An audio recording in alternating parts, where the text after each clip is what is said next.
parang nagbago, no?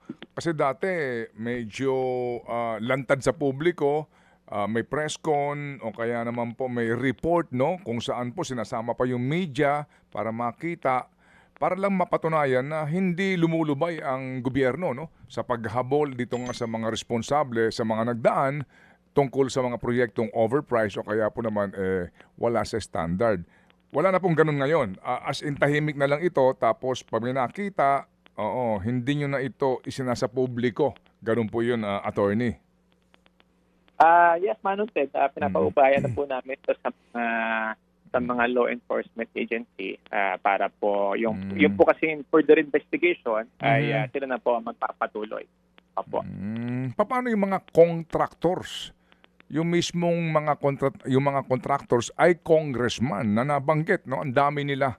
Wala ho tayong kabali-balita doon sa mga proyekto ng mga kumpanya ho nila. As in, ngayon po, paano yun? As in, wala pa ho kayong pwedeng isa publiko na mailalantad na informasyon kung totoo pong nagpapatuloy ang mga investigasyon? Manong Ted, yun po kasing mga nabanggit nyo ng mga contractors. For my understanding, Manong Ted, ito po yung na-refer na po ng ICI to the Office of the Ombudsman.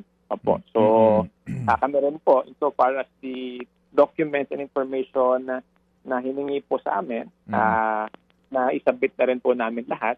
So, we entrust the same investigation doon na po sa Office of the Mga kapatid, para sa iba pang mga balita at impormasyon, sundan niyo po kami sa X, Instagram, Facebook at syempre sa TikTok, True Network PH. Mag-subscribe din po kayo sa aming YouTube channel, True Network. May website din po tayo, truenetwork.ph, at pwede niyo rin po kaming mapanood sa Channel 19 ng aming True FM TV. Lagi pa rin makinig sa radyo dito po sa 105.9 True FM dahil dito, laging true sa'yo, kapatid. Dito tayo sa